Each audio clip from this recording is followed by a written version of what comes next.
The Duke called her far too old to be anyone's bride at a ball, not knowing she stood close enough to hear every word. By week's end, he was on his knee proposing. She said yes, but she hadn't forgiven him, and he hadn't told her the real reason why. This is the story of the spinster who became a duchess, and the lie that almost cost him everything. London, April, the third week of the season. The card room at Lady Pemberton's had grown too warm, candle smoke thickening the air above the tables, and Eleanor Whitfield had stepped toward the terrace doors for breath when she heard her own description spoken by a stranger. 25 come and gone, really, the man was saying low to a companion near the window. Accomplished enough, I'm told. Manages her father's old house admirably, but far too old to be anyone's bride now. Better suited to running someone's establishment than gracing it. He said it the way men said things about horses they had decided not to buy, not unkindly, which was somehow worse than cruelty. Cruelty required noticing you. Eleanor did not know yet that the man speaking was a duke. She knew only that he had glanced briefly toward where she stood near the card table with her aunt, and that his companion, a leaner, sharper-faced gentleman she recognized vaguely as a Mr. Annesley, had followed the glance and not quite hidden his wince. 28, in fact, not 25. She understood at once that he hadn't meant it as a precise guess, only as a category, a bracket past which a woman ceased to be a prospect and became instead a fixture, and that the imprecision didn't soften it in the least. If anything, it confirmed how little thought he'd given her at all. She had imagined, when she still imagined such things, that being told plainly she was unmarriageable would feel like a wound. It did not. It felt like an arithmetic problem someone else had finally bothered to solve, out loud, in public, where she could not argue with the sum. "Eleanor?" Her aunt's voice, low and urgent, at her elbow. Lady Constance Drummond had not heard the words, but she had seen Eleanor's face, and Lady Constance had spent 40 years learning to read faces at exactly such gatherings. "What's happened?" "Nothing," Eleanor said. "I think I should like some air," and discovered, turning, that her reticule had slipped its ribbon. The small leather ledger she carried everywhere, her father's before it was hers, its spine soft with handling, fell to the floor and skidded toward a pair of polished boots. The boots belonged to the man who had just called her unmarriageable. He bent for it before she could. He was tall enough that bending made him briefly, uncomfortably close, and when he straightened, he had already opened the cover, an old habit of curiosity, she would later learn, the same one that made him correct other people's edition without being asked, and found not a lady's diary, not pressed flowers, but 2 columns of figures in a careful, unornamented hand. Candle wax, 4 shillings. Mrs. Pell's wages owed, tenant cottage roof deferred again. "I beg your pardon," he said, and looked up and understood. From the stiffness in her shoulders, from the way the older woman beside her had gone very still, exactly whose book this was, and exactly who had been standing close enough, a minute earlier, to hear every word he'd said. "That is mine," Eleanor said, and held out her hand. He gave it back at once. "Forgive me, I didn't mean—" He stopped. There was no good way to finish that sentence, and he seemed, for a man clearly unused to being at a loss, to know it. "You didn't mean for me to hear you," Eleanor said. "I understand. Most people who say true things about a person prefer the person not be present for it. Good evening." She inclined her head with exactly the degree of correctness the situation required, no more, no less, and walked toward the terrace, her aunt half a step behind her, already furious on her behalf, in the particular silent way that meant questions would follow shortly. Behind her she heard Annesley say quietly, "Well, that went well, Aldemir." "So a duke, then, of course." The terrace air was cooler than the room, and Eleanor stood at the balustrade for a moment, doing nothing useful at all, only breathing, while London's lamplight smeared along the wet street below. "Who?" said Lady Constance, arriving at her shoulder with the particular gravity she reserved for genuine offences. "Was that man?" "The Duke of Aldemir, apparently." "Aldemir?" Her aunt considered this. 35, unwed, and I had heard his estate was— She stopped herself, perhaps remembering that financial gossip about a man who had just insulted her niece was not, currently, the point. "What did he say?" Eleanor told her. Not all of it. She found, recounting it, that some of the words refused to come out of her mouth twice, but enough. Lady Constance's expression went through several stages of outrage and arrived at something colder and more useful. 25, she said. "He hasn't even troubled to guess correctly. You are 8 and 20 and look better for it than half the girls inside who are 19 and terrified. I don't think he was guessing my age precisely, Aunt. I think any number past 5 and 20 would have served his purpose equally well. Which is worse? Constance said flatly. Not better. And Eleanor found she had no argument against that either. Below them, a door opened onto the street and laughter spilled out with it. Henrietta's laughter, unmistakable, bright and unguarded, as she emerged on the arm of some young gentleman Eleanor didn't recognize. Both of them flushed from dancing. Eleanor watched her sister for a moment with the specific tenderness of someone watching a thing they have paid for and cannot regret the cost of.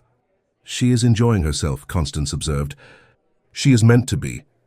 And you are meant to stand on terraces being informed of your own obsolescence by peers of the realm. Constance's mouth thinned. I do wonder, Eleanor, when it will occur to you that you are allowed to want something for yourself in addition to wanting it for her. Eleanor didn't answer that. She had an answer. She had always had an answer since her father died and left 3 daughters and no dowries and a household that did not run itself. But saying it aloud felt like admitting a kind of defeat she preferred to keep private. Henrietta needed a season. Henrietta needed it more than Eleanor needed anything, because Henrietta was 19, and the world still had room to be generous to her, and someone had to manage the household accounts closely enough that there was money left over for 2 new gowns and the right sort of gloves. I should find Henrietta, she said instead. It grows late. The next morning brought calls, the particular ritual of London mornings, where half of Mayfair appeared to spend 2 hours visiting the other half to discuss things that had happened the previous evening, as though the evening itself had not been sufficient. Eleanor was not at home to receive anyone. She was instead at the small writing desk in the rented house's back parlour, the ledger open before her, attempting to make £4 behave like 6. Henrietta's new gloves had been a frivolous purchase, and Eleanor did not regret it and also could not strictly afford it, and these 2 facts sat side by side in the same column without resolving each other. A card, Miss Whitfield. The maid Sarah held it out with the particular care one used for unexpected callers of consequence. Eleanor took it and felt something in her chest go very still. His Grace the Duke of Aldermere. He's come himself, she asked, not merely left the card. He's in the front room, miss, with your aunt. Of course Constance had let him in. Constance would have let in a duke who'd called her niece a horse past selling, purely for the satisfaction of watching him explain himself. Eleanor smoothed her skirt, closed the ledger out of habit, though there was no one here to see its contents but herself, and went to find out what a man said the morning after being caught at his own cruelty. He stood when she entered, which was correct, and looked, she noted with some private and ungenerous satisfaction, distinctly uncomfortable, which was deserved. Miss Whitfield, he bowed. Up close in daylight, he was younger looking than she'd assumed from the depth of his voice the night before. There was grey just beginning at his temple, the kind that came early to men who carried more than their years required. I've come to apologize, properly, not as I attempted last night, which I understand did not answer. It did not. I spoke carelessly. I had no right to discuss you in such terms, in any terms, to anyone, and certainly not within hearing of— He stopped himself, visibly reconsidering the sentence, and chose a different one. I am sorry for it, entirely. Lady Constance, seated near the window with her embroidery held up as a thin pretence of occupation, said nothing, which from Constance was its own form of commentary. Your apology is noted, Your Grace. Eleanor remained standing, which kept the visit shorter by unspoken agreement. Was there anything further? I had hoped— He paused again. He seemed, she thought, like a man accustomed to delivering decisions rather than negotiating them, and finding the second skill considerably less developed than the first. I had hoped we might begin again, as acquaintances. London is not so large a place that we shan't continue to meet, and I should prefer we did not do so as enemies. We are not enemies, Your Grace. Enemies generally think enough of one another to bear ill will. You and I had not met before last night. You formed an opinion of me from across a room based on nothing, and were good enough to share it with a friend. I don't require an apology for that so much as I require nothing further from you at all. That, I think, would suffice quite well. It was, she was aware, a sharper thing to say than strict good manners allowed. She watched it land, a small tightening around his mouth, not anger exactly, something closer to a man recalibrating an estimate. That's fair, he said finally. More than fair. He picked up his hat. I'll trouble you no further, Miss Whitfield. Lady Drummond. A bow to each of them, correctly apportioned, and he was gone. The door had not fully shut before Constance lowered her embroidery. Well, he took that better than I expected from a man who insults women for sport. I don't think he insults women for sport, Eleanor said, surprising herself with the fairness of it. I think he simply didn't think of me as a woman who might hear him, which is its own kind of insult, but a different one. Does the distinction comfort you? No, Eleanor admitted, not particularly. They met again 4 days later, at a recital neither of them had chosen to attend in the sense of choosing. Constance and the Dowager Duchess of Aldermere had, it emerged, known each other 30 years, and conspired, in the specific manner of older women who enjoyed engineering things they would never admit to engineering, to share a box. Eleanor discovered this only on arrival, when she found herself being seated beside the Duke, with the practiced inevitability of someone who has just realized the trap closed several minutes before she walked into the room. "Your mother and my aunt," she said by way of greeting, "appear to be friends." "They are old friends," he said, with the air of a man who had also only just discovered the implications of this fact. "I'm told they were at school together. I had no notion until this morning that this extended to seating arrangements." "Nor I." They sat through the first piece, a soprano competent over long, in the particular silence of two people determined not to make the situation worse by speaking. It was the Dowager Duchess who broke it, leaning across during the interval to ask Eleanor, with evident and unfeigned warmth, after her sister's progress this season, and Eleanor found herself answering at greater length than she'd intended, because the Dowager Duchess listened the way few people in London bothered to. "She is enjoying it very much, ma'am. I confess I worried she would find town overwhelming, but she's taken to it better than I ever did." "You did not enjoy your own season?" he asked. It was the first thing he'd said unprompted since they'd sat down. "I had one season, Your Grace, 9 years ago, when I was but just 19, later than most on account of my mother's illness that year, and I spent most of it doing sums in my head to determine whether we could afford to stay in town past May. I don't recall enjoying it so much as surviving it creditably." "And now?" "Now I do the same sums for Henrietta's season instead of my own, which I find considerably less stressful, since the outcome matters more and concerns me less personally." He looked at her for a moment, with an expression she couldn't immediately place. Not pity, which she'd have refused, but something closer to genuine interest, the look of a man encountering a fact that didn't fit his existing ledger of her. "That's a very particular kind of selflessness," he said, "or a very particular kind of evasion. Perhaps it's both." She didn't elaborate, and the soprano returned before he could press further, which she was on the whole glad of. It was a week after that, at her aunt's regular Thursday at home, that Eleanor first saw something in him that complicated the simple shape she had assigned to his character. A chandler had come to the door agitated, asking for the lady who sorts these matters. He had, it transpired, gone first to the Hartleys' own house 2 doors down, found it shut against him by a footman with firm instructions, and been told by a sympathetic housemaid there that Miss Whitfield at Lady Drummond's had a reputation in the street for talking sense into people who owed money and people who were owed it alike. He had come on that recommendation alone, uncertain of his welcome, and Eleanor, recognizing the particular tone of a man who has been patient for exactly as long as patience served him, stepped into the front hall before her aunt's footman could turn him out for the impertinence of calling at all. "You're owed for the Hartleys' candles," she said. Not quite a question. "6 weeks, miss, and I've a family to feed same as anyone. I'm told you might know how a man goes about it, without losing his trade over the asking.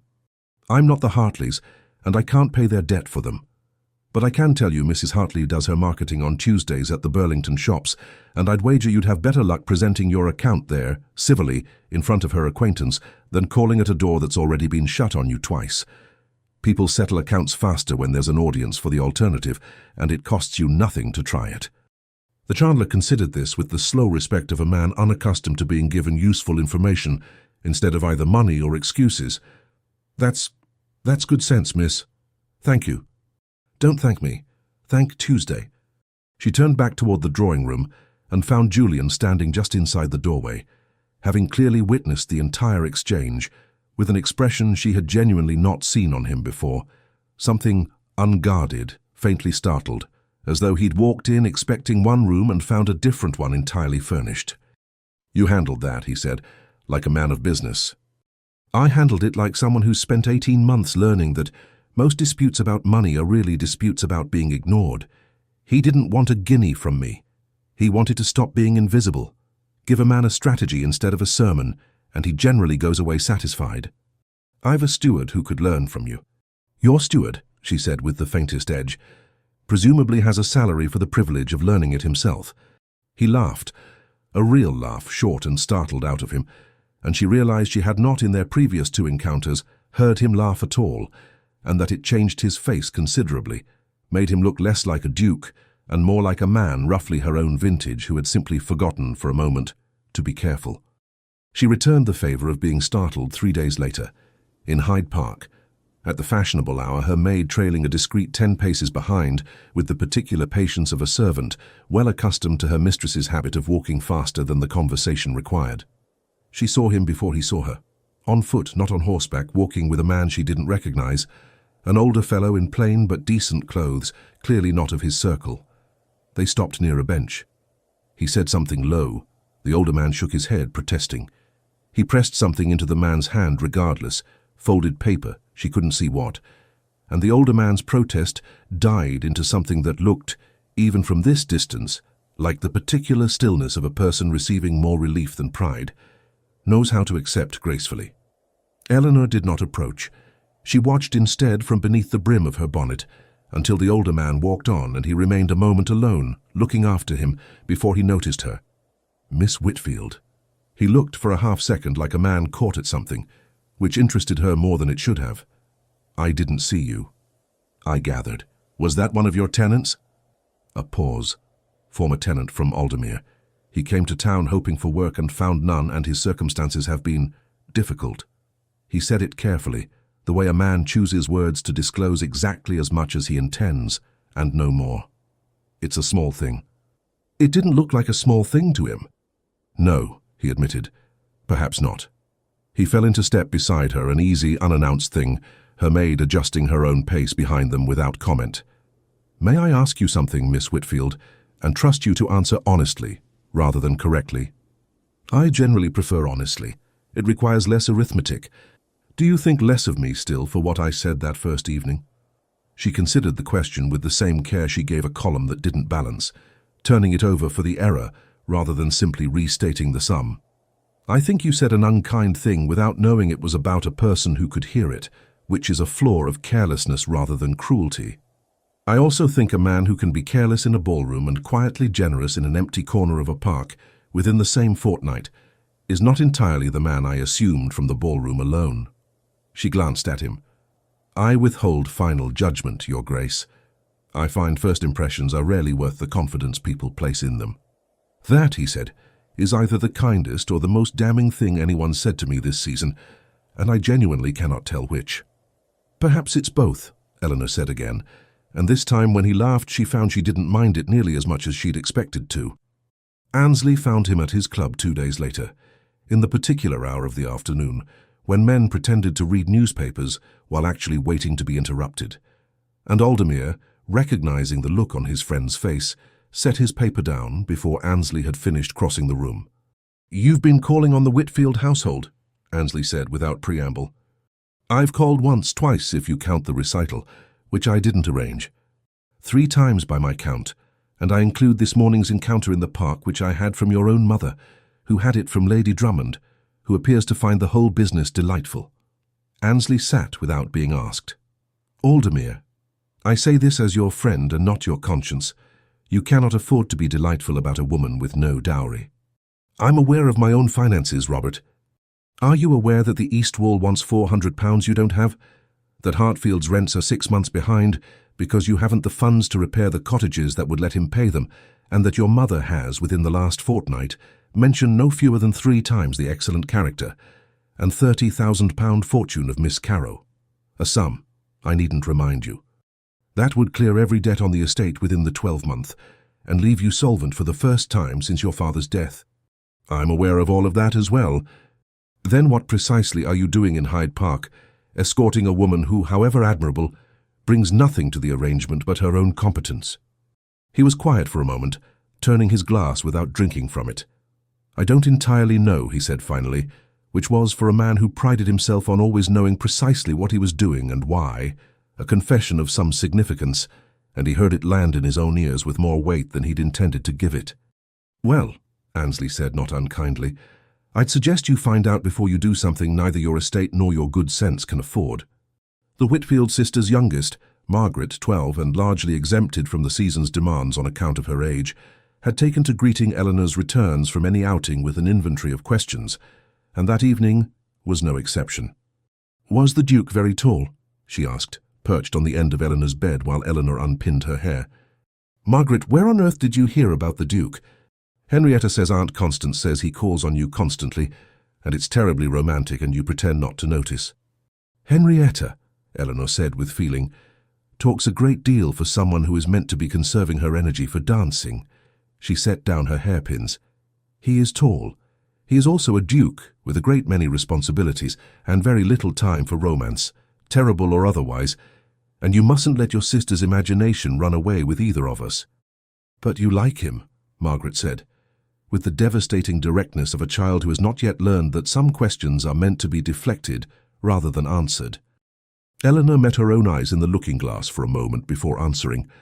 "I think," she said carefully, "that I find him more interesting than I expected to. That isn't the same thing as liking him, and it certainly isn't the same thing as anything Henrietta's imagining." "That sounds like liking him with extra steps," Margaret said, with the satisfaction of a girl who believed she had won the argument, and went off to bed before Eleanor could construct a sufficiently dignified denial. Henrietta herself raised it more gently the following morning, while they walked to the milliner's for the ribbon that would, with luck, make last year's bonnet pass for this year's fashion. "You don't have to be careful with me about it," Henrietta said, apropos of nothing, threading her arm through Eleanor's. "The Duke, I mean. I know you think I don't notice things, but I notice that you've stopped doing your sums at breakfast since the recital. You used to bring the ledger to the table. You haven't, not once this week." Eleanor considered denying it, and found she didn't have the energy. "I don't know what there is to notice, Henny. He's a duke. I'm the daughter of a dead gentleman with no dowry to speak of, and 2 sisters depending on me to manage what little we have sensibly. Whatever this is, whatever it looks like from the outside, it cannot become anything because the numbers don't permit it, and I have spent 18 months learning not to want things the numbers don't permit." "That sounds," Henrietta said with more shrewdness than Eleanor generally credited her with, "like something you've decided rather than something that's true. Sometimes those are the same thing, when you've decided carefully enough." Henrietta didn't argue further, but she held Eleanor's arm a little tighter the rest of the way to the milliner's, and Eleanor let her, and didn't examine too closely why she found the gesture more comforting than she expected to. The card party 3 evenings later was Lady Constance's idea entirely. A small gathering at a friend's house, low stakes, the kind of evening where a duke and a dowryless spinster might reasonably find themselves seated at the same table without anyone remarking on it as significant, which was, Eleanor suspected, precisely Constance's intention. They were partnered by the deal of the cards, not by design, or so Eleanor told herself, watching Constance's expression of studied innocence across the table and believing perhaps 40% of it. "They who play to win," he observed after their 3rd consecutive hand, watching her discard with the same unhesitating precision she brought to a household ledger. "I play to finish quickly. There's a difference, though it produces the same result. Most people I play cards with are trying to appear clever. You're trying to be correct. Appearing clever has never balanced a single account, Your Grace." "No," he agreed, with what she was beginning to recognize as his particular quality of attention, the sense that he was turning her sentences over afterward, examining them for more than they'd offered on the surface. "I don't suppose it has." They won the hand.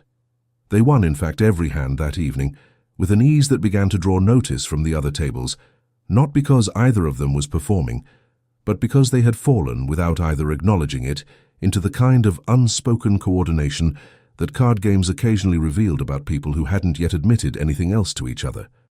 Lady Constance, watching from the next table, said nothing aloud, but exchanged a long look with the Dowager Duchess that required no translation whatsoever. "We seem," he said quietly as the cards were gathered for the next deal, "to understand each other rather well for 2 people who met a month ago over an insult. Understanding each other at cards is not the same as understanding each other generally. Isn't it? You read what I intend to do 2 moves before I do it. I find I'd rather like to know how you manage that. Practice, Your Grace. I've spent a great deal of time learning to anticipate where a shortfall will appear before it does. People aren't so very different from accounts in that respect. You watch closely enough, and the pattern declares itself. And what pattern have you observed in me? She considered him for a moment. The careful set of his mouth, the way his eyes hadn't quite stopped tracking her since the recital, the contradiction of a man who could be careless in a ballroom and generous in an empty park within the same fortnight. That you are a man trying very hard to look as though everything is in order, she said, while doing sums of your own, late at night, that don't yet balance. He did not answer that, he didn't need to. She watched the words land, watched something in his face go very still and very exposed for exactly as long as it took him to recover his composure, and understood, with a small, cold drop in her chest, not unlike the one she'd felt at the ball where this had all begun, that she had just told him something true that he had not told anyone. It was at Aldermere House itself, a fortnight later, at a ball his mother had insisted upon hosting. The first he had given since his father's death, a fact that carried its own weight among the guests, who arrived equal parts curious about the rooms and curious about the man who'd inherited them, that things stopped being able to continue as they had been. Eleanor had not meant to wander from the ballroom. She had meant, in fact, to do nothing more adventurous than find a window with air in it, away from the crush. For the space of one dance she didn't wish to sit out, by looking as though she minded sitting it out. But the corridor she chose led past an open door, and the open door led to a small library, dim and blessedly quiet, and on the desk within it sat a steward's ledger, open, abandoned mid-entry, lit by a single branch of candles burning low near the far wall. She should not have looked. She looked anyway. The particular weakness of a mind trained for 18 months to find numbers and worry at them like a loose thread, and found within 30 seconds an error. A column of tenant rents that didn't sum correctly against the total carried forward. A difference of some £11 vanished into bad arithmetic rather than bad faith, the kind of mistake an overworked steward made at the end of a long day and never caught. She had a pencil in her reticule. She always had a pencil in her reticule. She had settled into the chair behind the desk to correct the figure. Low-backed, set well into the room's shadow, the candle's light falling mostly across the desk's far edge rather than where she sat, and was reaching to close the book when she heard voices in the corridor, close, unhurried, and recognized one of them before either speaker appeared, silhouetted, in the doorway. Neither glanced fully into the room. Men in earnest conversation rarely look anywhere but at each other, and the library from where they stood would have read as empty and dim, the candle's glow the only thing visible from the threshold. And I tell you, Robert, I've made my decision. His voice low, the particular flatness of a man who has argued himself into a position and intends to defend it by refusing further argument. Miss Whitfield, I mean to propose. Eleanor went very still in the shadowed chair and did not move. Because you esteem her, Annesley said, with an edge that suggested this was not the first time tonight he'd tried this conversation, or because you've convinced yourself it solves something it doesn't actually solve. Because she understands an estate ledger better than half the men I employ to manage mine. Because she handled a tradesman's dispute at her aunt's with more sense than my own steward shows in a month. Because she would never embarrass me, never overspend, never require management herself. She'd be running the house within a fortnight better than it's been run in a decade, and she'd do it whether or not there was a single shilling in it for her. Because that is simply the kind of person she is. His voice had gathered pace, the cadence of a man listing proofs rather than feelings, the precise tone Eleanor recognized from her own habit of justifying a difficult decision to herself by stacking reasons until they outweighed the doubt. It doesn't solve the money, no, but it solves the house. It solves the part of this that's been unmanageable since my father died, and that is not nothing, Robert. That is, in fact, the entire problem, dressed differently. And does it occur to you, Annesley said, quieter now, that you are describing a steward Aldermere, not a wife? There was a silence in the corridor. Eleanor, in the dark of the library, found she was no longer breathing in any sense that could be called normal. It occurs to me, he said finally, that I would rather have her managing my house and my life than any woman in London with £30,000 and nothing else to recommend her. I don't know what to call that if not sense. They moved on, footsteps receding toward the ballroom, and Eleanor remained where she was for a long moment, the corrected ledger still open before her, £11 restored to a column that hadn't asked her to fix it. She had heard, almost word for word, the same sentence structure that had begun this entire acquaintance. A list of her usefulness, her competence, her suitability for managing a house rather than gracing one, only now delivered with respect instead of dismissal, which she discovered sitting alone in a stranger's library with her own pencil still in her hand. Did not feel like an improvement, so much as a more elegant repetition of the original wound. She closed the ledger. She found him 20 minutes later, near the terrace doors between dances, and did not wait for privacy she no longer felt entitled to expect from this house. "Your Grace, a word if you'd permit it." Something in her face must have told him this was not a request he could decline gracefully. He excused himself from the small group he'd been standing with and followed her the few steps to where the crowd thinned near the terrace. "I heard you," she said without preamble, "in the corridor with Mr. Annesley. I wasn't listening on purpose at first. I was in the library, in the chair, where you didn't see me. But I didn't make myself known once I understood what was being said, and I think you should know that so we may at least begin honestly." He went very still. "Eleanor, you said I would manage your house better than it's been managed in a decade. You said I would never embarrass you, never overspend, never require managing myself. You said all of that the way a man describes a transaction he's satisfied with." Her voice held, barely, the precision she'd built her whole adult life around, the same precision that had once corrected a tenant rent in a stranger's ledger, without being asked. "I should like to ask you something, and I should like an honest answer rather than a correct one, since I find I no longer entirely trust the difference where you're concerned. Have you, at any point since that first evening, thought of me as anything other than a sum that happens to balance?" He opened his mouth. Whatever answer he had, and she watched him search for one, watched the particular helplessness of a man who has spent a fortnight building an entirely reasonable case and discovering, too late, that reasonable was not the same as true, did not arrive in time. "I thought not," she said quietly, without triumph, and there was nothing left in her voice but the flat exhaustion of having confirmed something she'd half expected from the very first night. "Good evening, Your Grace. Please give my compliments to the Dowager Duchess. It was a lovely ball." She left before the next dance began, found her aunt, made their excuses with a composure that cost her considerably more than it appeared to, and was in the carriage, staring at dark London sliding past the window, before she allowed herself to feel anything at all about what had just happened, and even then, she found, the feeling that arrived first was not anger. It was the cold, familiar arithmetic of having been right about herself from the very beginning, which she had hoped, foolishly, these past weeks had begun to be wrong. He did not sleep. He spent most of the night in his study at Aldermere House, the steward's ledger open before him, the corrected column in the margin staring back at him in a hand he now recognized instantly, small, neat, unhesitating. He had stood in that corridor and built his case like a man arguing before magistrates, and he had won the argument, and winning it had cost him the one thing he hadn't accounted for in any column, her good opinion. He called at the Whitfield house at the earliest hour propriety allowed.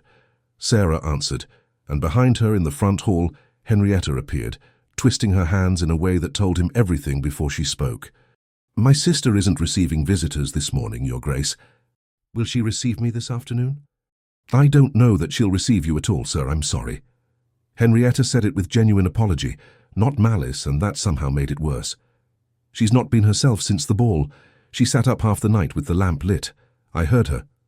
He left his card anyway, though he had little faith in cards by this point, and walked the long way back to Aldermere House through streets just beginning to wake, and found that the walking did nothing whatsoever to settle the particular unease that had taken up residence in his chest since the terrace the night before. He did not see her that day. He did not see her the day after, though he called once more and was told with the same gentle apology that she was not at home.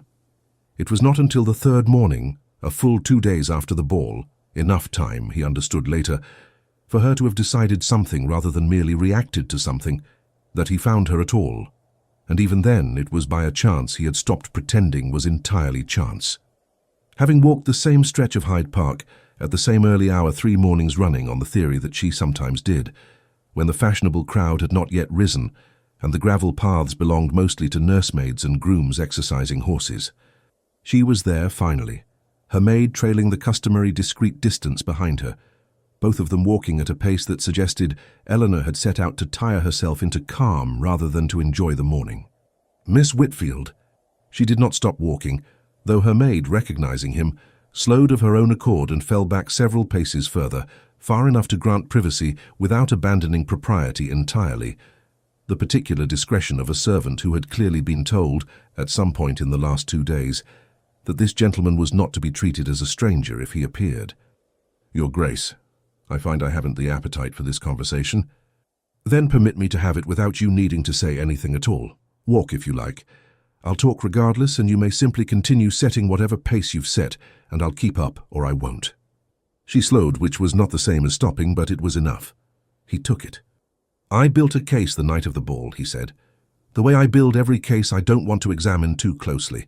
I listed reasons, competence, suitability, the fact that you'd never embarrass me, never need managing, would run the house better than it's been run in a decade. Every one of those things is true, none of them is why." "Then why, Your Grace?" Her voice was even, but her eyes, when she finally glanced at him, were not.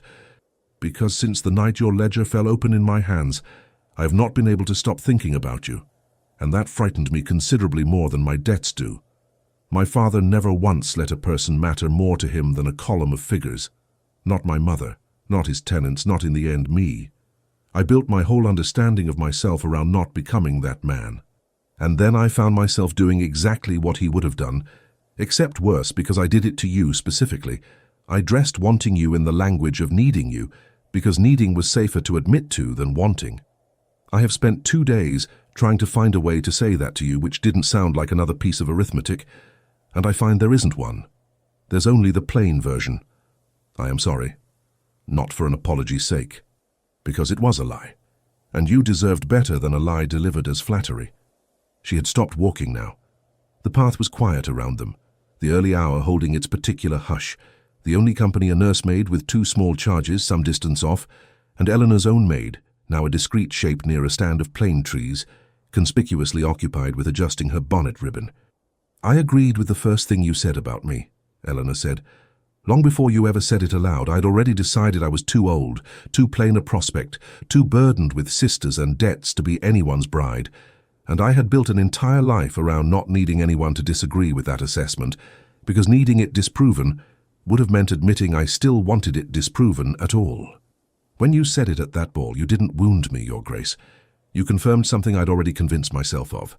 That is what frightened me the night of your mother's ball, not that you'd reduced me to a sum, that I recognized the habit because it's mine as well." "You are not a sum, Eleanor." Her name, unadorned, no title attached to it, and he watched it land on her the way his own confession had landed on him 2 days before, too honest to deflect. "Julian." It was the first time she had used his given name aloud to him, and something in her voice broke slightly around it, not with weakness, but with the particular vulnerability of a person setting down a weight they had been carrying so long they'd forgotten its size. "I don't know what to do with a man who is careless in a ballroom and honest in an empty park 3 mornings running."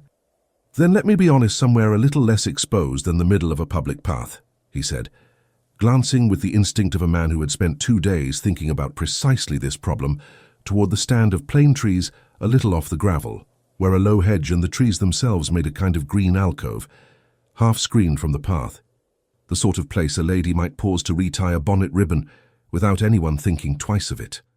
"Walk with me there a moment. Your maid can see us well enough to satisfy propriety, and no one on the path can." She went. It was, she understood even as she did it, its own small declaration, that she trusted the screen of trees more than she distrusted her own judgment, which was a different thing entirely from the unguarded recklessness either of them might once have accused the other of. "I think," he said, once they had stopped, half shielded by hedge and leaf, her maid a discreet, dutifully turned-away shape some yards off, "I have been in love with you since the night you corrected a stranger's ledger out of habit rather than vanity, and I am done pretending otherwise to either of us." She looked at him for a long moment, the same look she gave a column that wouldn't balance searching for the error, except this time he understood she found none. He kissed her there, in the green half-light between the hedge and the trees, screened from the open path though not from the morning itself, and she did not pull away, did not glance toward the gap in the leaves to check who might see beyond her own maid, only lifted her hand to the lapel of his coat, as if to confirm he was real, and let the kiss answer what neither of them had quite managed in words. When it ended, neither moved very far. "We have just done something extremely unwise," Eleanor said, slightly breathless, for two people who pride themselves on caution. "Yes," he agreed. "I find I don't regret it." "No," he said, "neither do I." He took her hand properly, the way he should have asked to in the first place. "Eleanor, I am not going to ask you to marry me today behind a hedge, having just kissed you without permission and several months too late to call it sensible. You deserve a proper asking, and I find I rather want to give you one. But I needed you to know before anything else was said between us that this was never about a column that balanced. It was always simply you." She laughed, an unsteady, astonished sound, nothing like the composed precision she usually allowed herself. "Then I suppose, Your Grace, you had better come and ask properly, before my aunt deduces what's happened from my face alone and tells the entire season before you've had the chance." "Your maid already suspects something," he said, glancing toward where the woman stood with her back still studiously turned. "I'd wager she has it halfway round the servants' hall by luncheon. Mary is entirely loyal and entirely unable to keep a secret from the cook. You have perhaps 3 hours, Your Grace, before this is common knowledge below stairs in 3 separate households. Then I had better not waste any of them." He came the following afternoon, not to the front parlour where he had delivered his first stilted apology, but asked instead, through Henrietta, whether Miss Whitfield might receive him in her father's old study, the small back room where the real accounts were kept, where Eleanor did the work no one in society ever saw. She found this request, when Henrietta relayed it with poorly concealed curiosity, more disarming than any bouquet could have been. He arrived carrying, instead of flowers, a leather portfolio considerably larger than her own modest ledger, and set it on the desk between them without ceremony. "These are the Aldermere accounts," he said, "the real ones. Not the version I've let London believe, solvent, merely cautious, but the actual state of the estate, the east wall, the tenant arrears, what my father left undone for 30 years because discussing money with the people who worked his land struck him as beneath a duke's dignity." He opened the portfolio, turned it toward her. "I want you to look at this before anything else is said between us, not because I require your approval of the figures, because I find I cannot ask you to share a house with me while keeping its true condition hidden from you, the way I've kept it hidden from everyone else for 3 years. Eleanor drew the portfolio closer and began, without asking permission, to read. The columns, the deferred repairs, the rents uncollected out of a misplaced sense of gentility that had cost the estate considerably more than honesty would have. She read for several minutes in complete silence, and Julian, watching her, found he had never in his life waited so anxiously on anyone's opinion of a balance sheet. "Your steward has been carrying the east wall repair forward for 2 years without revising the estimate," she said finally. "Materials have risen since then. It will cost considerably more now than it would have if you'd done it the first year you noticed." "I'm aware." "And Hartfield's cottages. If you repaired them even partially before autumn, his arrears would resolve themselves within the year, because the man cannot pay rent on a roof that lets in weather. You're holding the debt as a problem when it's actually a symptom." "That," he said, with the faint, helpless wonder of a man watching a thing confirm itself exactly as he'd hoped, "is precisely what I thought, and precisely what no one in my circle has had the nerve to tell me plainly, because they are all too busy being delicate about my father's mistakes to mention that I am compounding them." "I'm not being delicate, Your Grace." "No," he said. "You never have been. It's the thing I love best about you." He took the portfolio gently from her hands, set it aside, and reached instead for both of hers. "Eleanor Whitfield, I am not a wealthy man, whatever the title suggests. I am, in fact, considerably poorer than half the men your aunt would consider a sensible match, and I'm asking you to marry a debt-laden estate and a duke who spent a humiliating fortnight convincing himself that wanting you required a practical excuse. I have none to offer now. Only that I want you, your judgment, your honesty, your habit of correcting other people's arithmetic without being asked, beside me for the rest of my life, regardless of what the columns say. Will you have me?" The ledger sat open between them still, her father's old habit and his father's old failure, laid side by side on the same desk, and Eleanor found that this, of every romantic moment she had once privately imagined and then carefully stopped imagining, was the one that actually undid her. Not a grand declaration in a ballroom, but a man handing her his true accounts and asking for her opinion of the land before he asked for her hand. "Yes," she said. "Though I should warn you, Your Grace, I intend to revise that east wall estimate myself before the week is out, and I shall expect to be consulted on every repair thereafter." "I would expect nothing less." He kissed her again, there in her father's old study, with considerably more privacy and considerably more tenderness than the park had allowed, and outside the door, where Henrietta had been listening with an enthusiasm she made no effort to disguise, a small, triumphant sound escaped that brought Lady Constance hurrying from the next room, demanding to know what, precisely, had happened. What followed in the weeks before the wedding carried its own small accumulating proofs, the kind neither of them had thought to ask for, and both treasured more for that. There was the waltz lesson the Dowager Duchess insisted upon, in the Aldermere ballroom empty of guests, a chaperone of impeccable correctness installed in the corner with her needlework and her very deliberate inattention. Julian discovered within the first turn that Eleanor already knew every step perfectly, and had simply allowed him to believe otherwise, because she had wanted, she admitted laughing, an excuse to be held by him in something resembling private, before she had to be polite about it in public. "You've been performing ignorance," he said, spinning her with rather more confidence than the lesson strictly required. "I have been performing nothing, Your Grace. I have simply allowed you the satisfaction of teaching me something, which men generally enjoy a great deal more than they admit, and which costs me nothing but a little patience. That is either very wise or very wicked."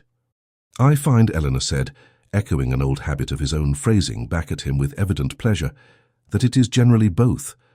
There was the walk through the kitchen garden at Aldermere, overgrown and badly tended like everything else his father had neglected, where Julian produced from his coat pocket, not jewellery, but a small paper twist of seeds, lavender, thyme, the particular variety of climbing, rose her mother had grown at the house they'd lost, because she had mentioned once in passing, months before, that she missed having a garden to manage, and he had remembered.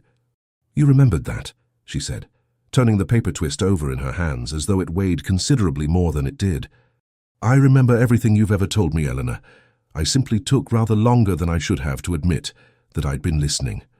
There was an afternoon a week before the wedding when Margaret was permitted to visit Aldermere for the first time, and spent the better part of 2 hours interrogating the head gardener about the proper depth for planting bulbs, a subject in which she had developed a sudden and intense interest, entirely on the strength of having heard her elder sister discuss the kitchen garden at the breakfast table 3 mornings running.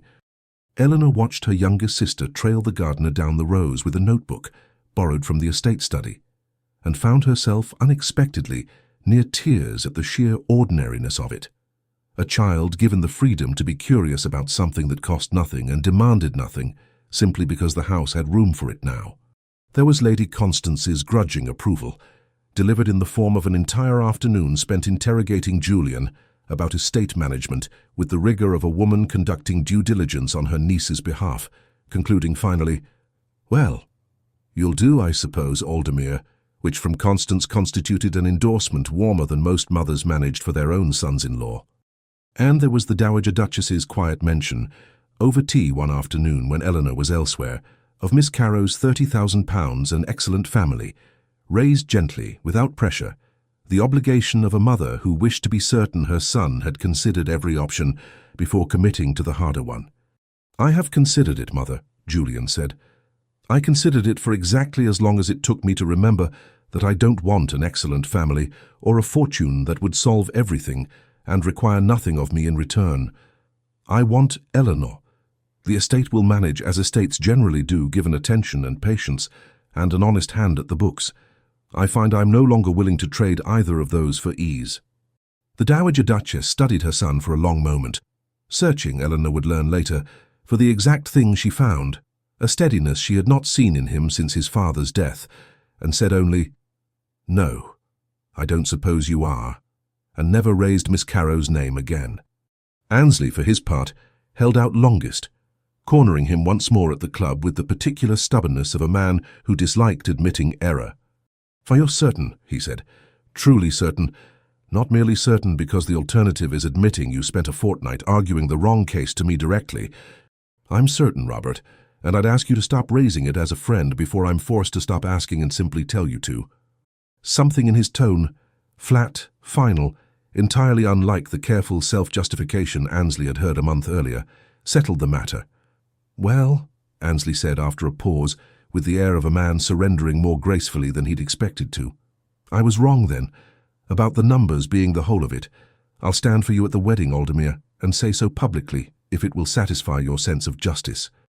"It will do nicely," he said, and meant it. The wedding was by deliberate and mutual choice modest, a small church near Aldemir, rather than a fashionable spectacle in town, a guest list assembled from people who actually cared for them, rather than people who wished to be seen caring. Henrietta and Margaret stood near the front, Margaret in a state of barely contained delight at being permitted, finally, to attend something this interesting. Lady Constance occupied the front pew with a handkerchief. She insisted twice she did not require and used regardless. Annesley stood for Julian and, true to his word, told anyone within earshot afterward that he had been entirely wrong about the numbers being the whole of anything worth having. Eleanor wore her mother's gown, altered, and carried nothing but a small bouquet of lavender and climbing rose cut from the garden she had begun, in the weeks since the proposal, to bring back to life with her own hands. The old ledger she did not carry at all. For the first time in 18 months, she had walked somewhere without it, and found, to her own surprise, that she had not once reached for it out of habit. The vows were plain, the kind exchanged by two people who had already said the difficult things to each other in a park and a study, and had nothing left to perform for an audience. The first year of their marriage was not, Eleanor would later admit, entirely without its frictions. Two people accustomed to managing things alone do not become, overnight, people who manage things together, however willing both might be. There was a week in November when Julian, out of old habit, settled a tenant dispute without consulting her, and was informed with considerable precision exactly why that habit would not serve either of them going forward. There was an afternoon in February when Eleanor, equally out of old habit, attempted to economize on the household accounts in a manner that would have left the nursery understaffed before either of them had quite admitted aloud that a nursery might soon be wanted, and was gently, firmly overruled.